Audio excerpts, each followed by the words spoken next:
The Shift is brought to you by SE Healthcare.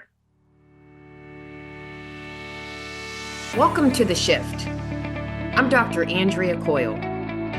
Hey, welcome everyone to the very first episode of the Shift podcast. I am so excited to launch this podcast. I'm Dr. Andrea Coyle, the Chief Clinical and Innovation Officer at SE Healthcare. We're a company that's laser focused on clinician well-being, and I do international consulting on nurse excellence. I was a magnet program director for many years, one of my most favorite roles I've ever had in nursing. In addition, I just want to let everyone know on this podcast that I cannot wait every single morning to hop out of bed, get my 2 feet on the ground, and go back at what I love. And what I love is the profession of nursing and making an impact.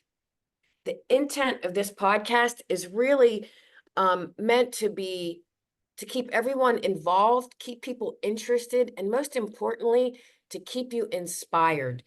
I believe that healthcare sometimes can get kind of a rap that's not as positive, and this podcast is meant to shine a light on everything that's right in healthcare, especially in nursing. I've been a nurse for over 30 years, and I believe every nurse is a leader. I believe every industry should have a nurse. I also believe nurses make the impossible possible. So this podcast is dedicated to you, all the nurses out there, and it's also dedicated to people in the healthcare industry that recognize our important role as nurses and how we manage health and well-being. The other influence I believe nurses have, we have influence on technology, we have influence on the economy, and we also have influence on education and well-being across the globe. Now, here's why we came up with this name, The Shift. It's pretty interesting. Number one, it comes as no surprise that nurses work shifts, 8 hours, 12-hour shifts, weekend shift, night shift. But also, when you think about a shift, it's moving from one place to another. It's a change in tendency. It's a change in position. It's a change in how you think about something. So we want to highlight shifts in our guests' life that really have changed everything in nursing. So with that, it is my honor, privilege, and I am just so excited to have Dr. Deb Zimmermann as our very first guest on the Shift podcast. Dr. Zimmermann is the current president of AONL, the American Organization of Nurse Leaders, and she is also the chief executive officer for the Daisy Foundation. And with that, Deb, welcome. I'm so glad to have you here. Oh, Andrea, thank you. I am truly honored to be your first guest, and I am passionate about our profession as you are, and this podcast is really extraordinary. Time to really talk about us as a profession, the difference that nurses make in raising up the health of our nation. And I just absolutely love the intent. And if we can give some advice or tips, I think that is absolutely fabulous. If you could just expand a little bit, Deb, on your extraordinary career and highlight some of the shifts that have made a difference. Oh, well, thank you for asking. As I said, nursing is my passion. I am the eldest of 4 children and the daughter of a registered nurse. So I knew from a young age that nursing was my calling. I regularly talked to my mom about her patients and the many specialties within the profession because I saw her shift. When I was a teenager, I remember reading, I think it was a 17 or a Glamour magazine, about Loretta Ford at the University of Colorado and how she was shifting the profession and creating a new role that we now call advanced practice and nurse practitioners. And I remember bringing the article to my mom and saying, this now is what I really would like to specialize in. And my mom and her colleagues and friends They sat with me. We reviewed the many different schools that were out there. They decided, although they were all diploma grads, that I should go to a baccalaureate degree program because they saw that education was changing. And they also knew that I was interested in becoming a nurse practitioner. Now, I am one of 4 children, and my family could give me emotional support, but they could not give me financial support. And at the same time, the military was opening their military schools to women, and they also offered ROTC scholarships. So I was privileged to get to obtain an ROTC scholarship, and my decision of where I was going to practice upon graduation was really made for me. And I thought, what a wonderful way to see the world. So I began my career, served in the military for 4 years, and it was really great experience, particularly from a leadership perspective. My goal, though, was still to become a nurse practitioner, and Loretta Ford had moved from the University of Colorado to the University of Rochester. So off after I finished my military service, went to the University of Rochester, studied, and became a nurse practitioner. But because I had worked in leadership and the military and really had a love for leadership as well as practice, I was able to merge both my leadership and my practice. And eventually, while I was working as a nurse practitioner, became a chief nursing officer in Rochester, New York. And again, I realized that I couldn't do both. So I needed to shift. And I became a chief nursing officer full time. And I also began to see the role of nursing in having an opportunity to shift policy. I was able to work on prescriptive authority for nurse practitioners. I helped to introduce a bill called the BSN in 10, which looked at raising up the education of nurses. And I also, developed the love as a nursing leader.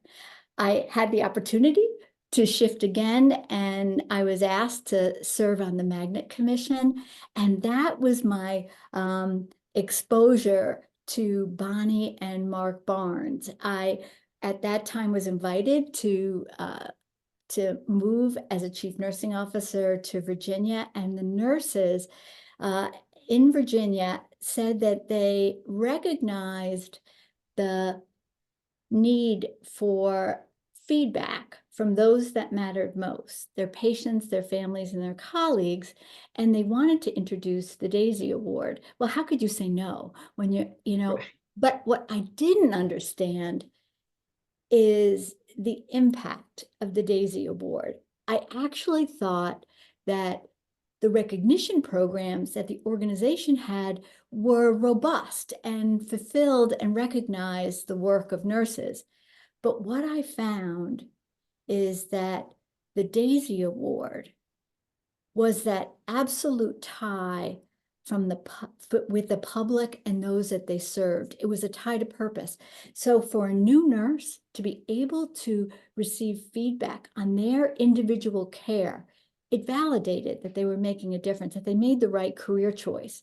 For the more senior nurse, it helped them recognize that they still were making a difference, and it prevented sometimes that cynicism that you get with time. And I was able to see how a culture of gratitude really raised up and created a healthy work environment, created collaboration, enhanced teamwork, then learned about the research, which really demonstrated that meaningful recognition was so important for a healthy work environment. By then, I had met Bonnie and Mark Barnes. They invited me to join the board. And then about 5 years later, and about 3 years ago, they asked if I would join the organization and become the CEO. Again, a shift. And here I am today. I am very privileged to be the CEO of the Daisy Foundation. And because I realize that we as nurses have a professional responsibility to serve our profession and really look, from an organizational perspective and really help advance policy. That's why I became active in both the ANA and ANCC, served on the Magnet Commission, and had the opportunity to serve on the AONL Board of Directors and now serve as their president. Deb, oh my gosh. So you clearly are a master shifty because you have shifted so many times in your career. I'm not sure if I'm master shifty, but certainly I think shifting in our profession is, what a wonderful profession we are, right? Right. That we are the largest of the professions. Virtually, we practice wherever people are, and the opportunity to really shift specialties, to shift our careers is amazing. There's really no other profession that has that kind of opportunity. I agree with that. And that's what I so love about your story and love about my career. I have a very interesting career. I mean, truly, when I became the Professional Excellence and Magnet Program Director, I approached an incredible chief nursing officer, Dr. Marilyn Schaffner, who really was my mentor, and she took a leap of faith, and she was incredible. She is incredible. And we still connect to this day. It was the shift. And as you walk through all of your shifts, I want you to share with anybody who's listening, whether they're a new grad, they've been in the career, what does it take to make the shift? What does it take from a characteristic value perspective? What does it take to make a shift? Well, I think first of all, you have to have an openness, that we are part of a huge community, and we have the opportunity to network. We have the opportunity to be mentors and be mentored, the opportunity to participate in continuing education, the opportunity to try new specialties. Yes, there is a leap of faith, and yes, there is understanding that failure can occur. But if you weigh the benefits versus the risk and the failure, almost always there is the benefit of taking that risk. And I've been, very fortunate that sometimes I didn't always feel ready. And sometimes we as nurses want to make sure everything is in absolute alignment before we take that risk. And sometimes that's not always possible, but I think the willingness to try something new, recognizing that if you fail, there are lots of opportunities to move in other directions within our profession. I love that. And don't you feel like in nursing, and I've been in nursing for 30 years, I feel like there's always someone that has your back.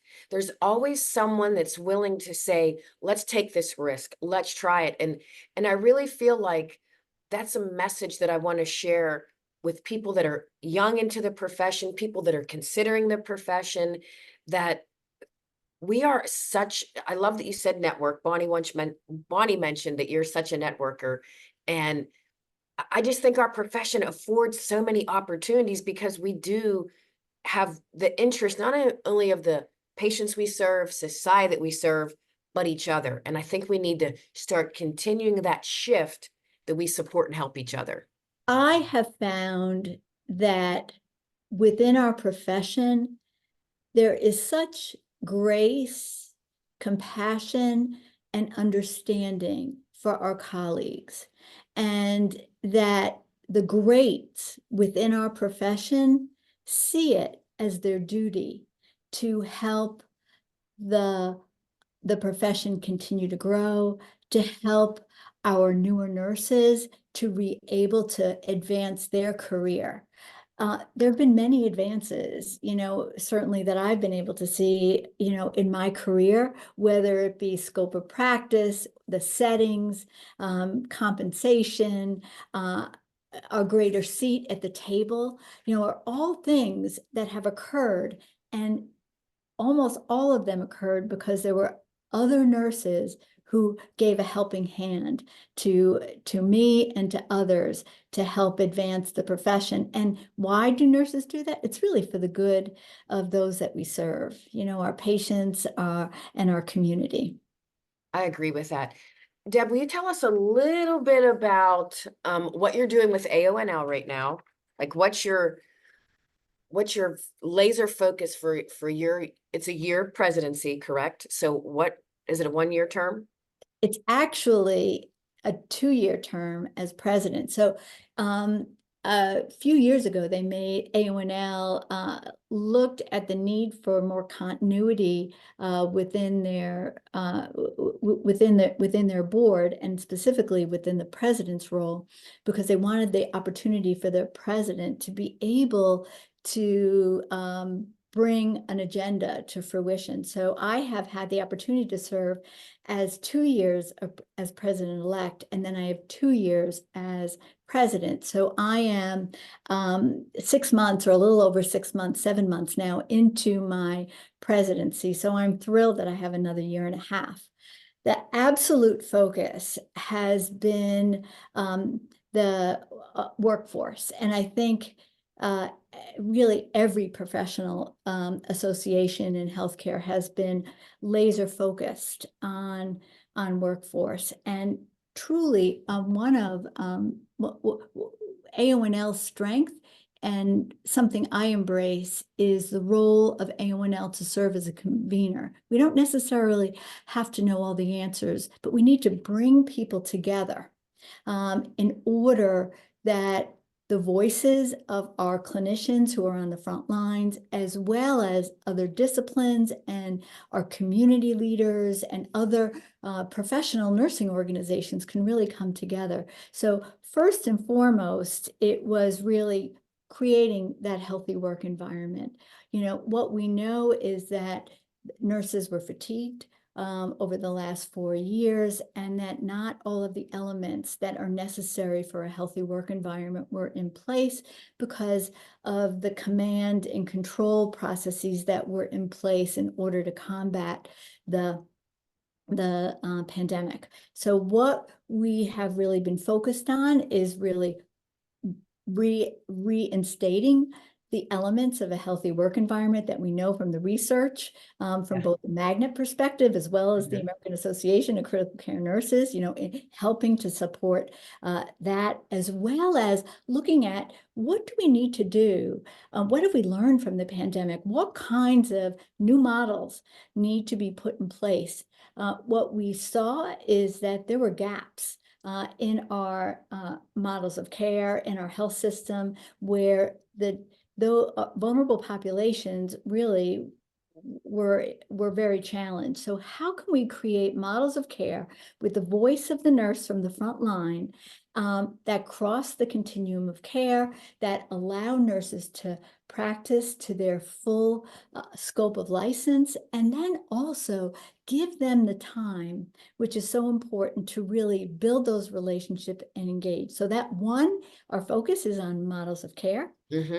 Second, we're working on workplace violence. That is something that we really have not yet tackled. And I just attended the ANA Assembly and really spoke to the ENA. We've been talking to the American Association of Critical Care Nurses, the American Hospital Association. What can we do from a healthcare perspective and a community perspective to really address this? The second thing that we've been looking at is that we know that nurses really are looking for mentoring, coaching. They want to have a say in the work, and that means that their frontline leaders have to have the skill and really have to be able to spend the time with their teams to be able to provide that career coaching to them. So we have really been focused on that frontline leader, looking at their span of responsibility, or what we call span of control. How can we create that environment and support those nurses so that they can really create environments that are healthy right where it's needed most? I love what you said, and you pretty much summed up all of the 6 evidence-based standards for the AACN for the healthy work environment. And I think it's you're right, it's authentic leadership. And Right. how can I just listen? How can I just step back and truly listen to what our nurses in the care delivery environment are saying? And then how can we mentor them? How can we coach them? How can we provide them opportunities to make a shift? And it doesn't mean we're shifting them out of the care delivery environment. It means maybe we're shifting them to go back and get a certification. Maybe we're shifting them to go back and get another degree. Maybe we're shifting them to join a professional organization. So I love how you said all that. And I love everything that AONL is doing. It's such an exciting time in nursing. And I hope people see it that way. And I think that's, again, going back to the intent of this podcast, is to just remind people and re-energize that there is so much great work going on right now in healthcare, specifically nursing. It's an exciting time to be a nurse. Do you agree with that? Oh, without a doubt. We proved to the world, because it's not just nursing in the United States, worldwide, that we can step up and we can step out. Nursing went where other professions didn't necessarily go during the pandemic. And we have a history of, as a profession, of stepping up and stepping out during challenging times. It started with Florence Nightingale, where modern nursing was really created during times of war. And what we have already proven to society is the opportunity that we deserve a seat at the table, that nurses need to help with the redesign because we know what our communities really need. We as a profession now need to recognize that we have that power and really embrace our own power. I saw Tim Porter O'Grady last week in Chicago, and he said, nursing is the center of the earth. And it is time for us to really recognize that we need that. So we have to, as a profession, recognize that our work is that direct patient care, linking and providing that care with our community, but it also is understanding where healthcare should be and Mhm. playing a role in the design of that healthcare and really ensuring that our voice is heard. Our profession, we are just nurses are just incredible. And I say this all the time. We do make the impossible possible. And I'm so proud to Uh-huh. be a nurse. I'm so proud to be sitting here with you right now. And I forgot to say thank you for your service. I didn't want to interrupt you in the beginning, but thank you for your service. God bless America. But thank you for all that. So let's just kind of go back and forth. Let's talk about some nuggets that we can, if, whether you've been a nurse for 10 years, 10 weeks, 10 months, or you're thinking about nursing, what are some takeaways that we can share with everyone who's listening? So when we talk about our joy, what Right. is nursing's joy, and what is our purpose? Our joy is meaningful connections, Mhm. and that is just as important as having the clinical skill to save a life. And the opportunity to really form those relationships with our patients, with our work colleagues, and with our community is just so important. And it's that is our joy. Nurses are not afraid of hard work. It's Right. that we're able to have an impact. And that's what I've seen with Daisy. And that's why meaningful recognition is so important. But our joy is the ability to make a meaningful difference and to bring people together. So when in doubt, bring people together. That is our strength that no other profession is as good as us in nursing. Bring people together as a takeaway. I'm going to share a quick story. You may have heard me tell this story. I do something with Sarah V. It's called Renew, Restoring Every Nurse Everywhere. And at the end, it's all about making these meaningful connections. And a long time ago, I was a neuroscience ICU nurse at the University of Pittsburgh Medical Center in Shadyside. And I was taking care of a gentleman who was 32 years old, and he presented to the emergency room with blurred vision. And a long story short, he was given a really bad diagnosis of a glioblastoma, and he had a wife, two small children, and I took care of him. He had a couple tumor debulkings, and at one point, toward his last hospital stay with us, he was trying to eat soup, and every time he'd put the utensil up to his mouth, the soup would keep going back into the bowl. And what he recognized is that he was trying to eat soup with a knife. And his wife came back in a couple weeks after he had passed away. And of course, they brought donuts and bagels and thanked us. And she pulled me aside and she said, Andrea, I really want to thank you. And I said, sure, you're so welcome. And she said, no, really. The last time I genuinely saw my husband smile, because we had two small children, we had a devastating prognosis. The last time I saw my husband smile is when you two were laughing because he was eating soup with a knife. And it's those little things that mean so much, and those little meaningful connections that are so important. So I think my message is take time, be present. It's so important to be present in that moment and recognize that how those little acts of kindness, those little acts of being present and being meaningful changes people's lives. And I think as nurses, we have the influence to change lives. Without a doubt. And that's why so many times after a nurse receives a Daisy Award, they'll say, I didn't really do anything. But it's those meaningful connections, hearing and understanding that nursing that people appreciate and last well beyond the moment. And when we get that feedback, that it's those little things, it's those human connections, it really fills our cup too. That's right. So Deb, can we just make a shout out right now and ask all of our listeners, if you've never written a Daisy nomination, now's the time to write a Daisy nomination. So that's a takeaway. Write a Daisy nomination. I'm just going to throw a couple others out there. If you're not currently involved in AONL, ANA, maybe your specialty organization. I was a critical care nurse. I was an AACN member for a long time. I think that's a big takeaway, to get involved, and that's a different type of shift that you can make.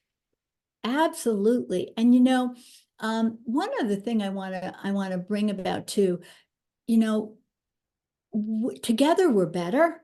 And we're over 4 million strong just here in the United States as a profession.